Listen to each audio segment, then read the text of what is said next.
যেতে নাহি দিব হয় তবু যেতে দিতে হয়। তো আজকে আব্বু চলে যাবে গ্রামে, এই জন্য আজকে কিছু ফল কিনে নিয়ে আসলাম, মানে একদম সিজনাল ফল যেটা আব্বু পছন্দ করে গ্রামে নিয়ে যাওয়ার জন্য। আব্বু রাত্রে চলে যাবে, তো দেখেন তারপরে একটু কিছু নিয়ে আসছি। এটা হচ্ছে আপনাদের ভাইয়ের প্রিয় একটা খাবার। এগুলো ওর টিচারের জন্য নিয়ে আসছি। তোমার ওই যে ম্যাম পছন্দ করে মিল্ক টিটা নিয়ে আসছি কয়েকটা। আর এই যে বাদাম, এটা আমার বাসায় অলওয়েজ থাকবে, তো শেষ হয়ে গিয়েছিল সেজন্য নিয়ে আসলাম একটা। আর সকালবেলা নিয়ে আসছি একটা, ওইটা আব্বু নিয়ে যাবে, একই বাদাম। আর এইটা হচ্ছে নিয়ে আসছি মূলত, দেখাই আপনাদেরকে। এটা হচ্ছে অন্ধকার হচ্ছে না, এটা হচ্ছে কুমড়োর বীজ।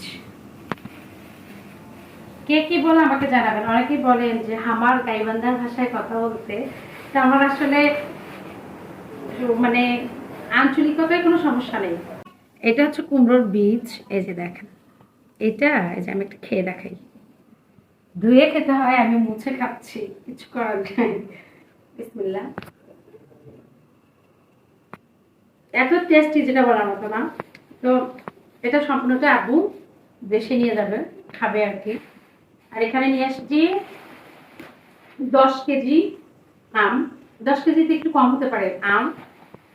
আর এখানে আছে 5 কেজি পেয়ারা। এই যে, তো আমি আপনাদেরকে দেখাচ্ছি পেয়ারার সাইজ গুলো। আবার বলবেন যে আপু কি বলেন, এগুলো কিন্তু এক একটা পেয়ারা মানে হাফ কেজির উপরে। হ্যাঁ, মানে 500 গ্রামের উপরে এক একটা পেয়ারা। পেয়ারাগুলো এত বড় বড়। এগুলো নিয়ে আসছি আমি আব্বুর জন্য, আব্বু নিয়ে যাবে দেশে। বিসমিল্লাহ। আব্বু দেশে নিয়ে যাবে আর কয়েকদিন খাবে, এই জন্য বাবুর জন্য একটু রেখে দিব। আমটা বের করি। পেয়ারা কিন্তু আরো আসতে, হয়তো ভাববেন যে অল্প এটাতে জায়গা হবে না, এই জন্য অল্প করে রাখছি।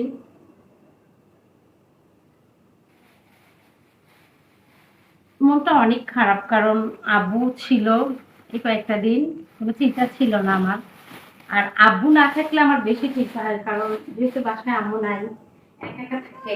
যেহেতু আমার আম্মু নাই, কি খায়, একা একাই রান্না করে, অনেক কষ্ট হয়। আমি ভালো কিছু রান্না করে কখনো খেতে পারি না শান্তি করে তৃপ্তি নিয়ে। আব্বুর জন্য কষ্ট হয়, জানি না মেয়েরা মনে হয় এরকমই হয়। আর সব সময়ের জন্য আমি একটা কথা বলতে চাই, যারা সন্তান আছেন বাবা মাকে অনেক ভালোবাসবেন। বাবা মার মতো অমূল্য রত্ন এই পৃথিবীতে কোথাও পাবেন না। আর আমরা অনেক লাকি যে আমার বাবা মার মতো বাবা মা পেয়েছি। তো আমার আব্বুর জন্য সবাই দোয়া করবেন, আমার আব্বু যেন সুস্থ থাকে, ভালো থাকে, এবং আল্লাহ যেন তার নেখায়াত বৃদ্ধি করে দেন। এতটুকুই চাওয়ার আপনাদের কাছে। আর অনেকেই বাজে মন্তব্য করেন যে আমি কেন ভিডিও করি। আসলে প্রত্যেকটা মানুষের লাইফে বাঁচার তো একটা কারণ থাকবে, প্রত্যেকটা মানুষের জীবনে বেঁচে থাকার একটা উৎস লাগে। কিন্তু কিছুই পারি না এরকম না, আলহামদুলিল্লাহ। আমি যা জানি, হয়তোবা এটাও অনেকে স্বপ্ন দেখে জানার জন্য। তো বাইরে গিয়ে কাজ করাটাই যে কাজ, ঘরে বসে কিছু করা যাবে না তা কিন্তু না। তো আমি চাইলে অনেক কিছু করতে পারি, কিন্তু আমার একটা জব হয়ে যাওয়া জবও আমাকে ছেড়ে দিতে হয়েছে রিসেন্ট, আমার রাজপুত্রের জন্য, কারণ ওকে টেক কেয়ার করার জন্য। মেয়েরা চাইলেই সবকিছু করতে পারে না। অনেকেই বলেন আমি কেন ভিডিও করি, অনেকে ইনসাল্ট করেন। আসলে কি, যে একটা মেয়ে চাইলেই কিন্তু বাইরে গিয়ে কাজ করতে পারে না সহজে। একটা পুরুষ মানুষ যেভাবে কাজ করতে পারে, একটা পুরুষ চাইলেই শুধু কাজ করে, ওয়ার্ক, এতটুকুই। এটাও আমি ভাবছি না যে অনেক মানে সাধারণ বা হালকা ভাবে দেখছি না, কাজ করে, সে তার কর্মটাকে করে। আর একটা নারী যখন বাইরে গিয়ে কাজ করে, সে কি করে, কাজ, তার ওয়ার্কটা করে বাইরে, এবং তার উপরে তার ফ্যামিলি, তার উপরে তার কি, বাচ্চা। এই তিনটা কাঁধে নিয়ে একটা মেয়েকে চলতে হয়। আর একটা পুরুষ যখন বাইরে গিয়ে কাজ করে, সে শুধু তার কাজটাই করে। অতএব আমার বাচ্চা আছে। আর অনেকেই বলেন কি হবে, কাজ না করলে দাম নাই। আবার অনেকেই বলেন কাজ করতেই হবে, কোনো মানে নাই, বাচ্চা মানুষ করতে হবে। আমি দুটাকেই প্রাধান্য দিই। আর সব থেকে আমার কাছে যেটা প্রায়োরিটি পাবে সেটা হচ্ছে আমার ফ্যামিলি, তারপর আমার কাজ। তো ইনশাআল্লাহ বেঁচে থাকলে কাজ করতে পারবো, বেঁচে থাকলে বাচ্চার শৈশবটা দেখতে পারবো না। কারণ বাচ্চার শৈশব ওই একবারেই আসবে, একবারেই আসছে, সবার জীবনেই তাই। আমি চাইলে কিন্তু আমার শৈশবে ফিরে যেতে পারবো না, স্মৃতিতেই থাকবে, আমি যেতে পারবো না।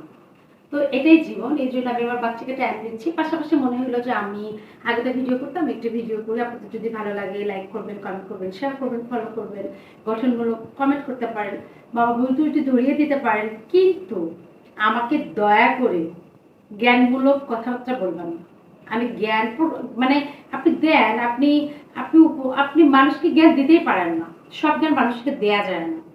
হয়তো বা আমার এই আমটা খেতে ভালো লাগে, আপনার এই আমটা খেতে নাও ভালো লাগতে পারে। আমার পেয়ারা খেতে ভালো লাগে, আপনি হয়তো আমার পেয়ারা কখনো ছুঁয়েও দেখেননি। কারণ আমার যে খাবারটা ভালো লাগবে, আমার যে কালারটা ভালো লাগবে, আপনারও যে লাগবে তা কিন্তু না, অর্থাৎ জ্ঞান দেবেন না। আর আমার আড়ালে কে কি বলার বলেন, আই ডোন্ট কেয়ার। আমি সবসময় এইভাবে বড় হয়েছি, আমার বেড়ে ওঠাটা খুব সাধারণ কিন্তু খুব স্বাধীন। My life my rules. তো আমার জীবনে কেউ কর্তৃত্ব করবে তা কখনোই হতে পারে না। প্রত্যেকটা মানুষের জীবনে আলাদা একটা স্বাধীনতা আছে। অতএব আমার পরিবারের মানুষগুলো যেটা আমার সাথে করে না, সেটা কোনো প্রশ্ন করবে আর আমি সেটা মেনে নিব, কিন্তু কখনোই না। অতএব আপনারা মিথ্যা আশা নিয়ে থাকেন, আর আমার ভালো ভালো সুন্দর জীবনটাকে অতিবাহিত হতে দেখেন, আর আপনারা জলেন। ঠিক আছে, সবাই ভালো থাকবেন, সুস্থ থাকবেন, আমার আব্বুর জন্য দোয়া করবেন। এবং এতগুলো যে কথা বললাম, যদি কেউ কষ্ট পেয়ে থাকেন ক্ষমাসুলভ দৃষ্টিতে দেখবেন। আল্লাহ হাফেজ, টাটা।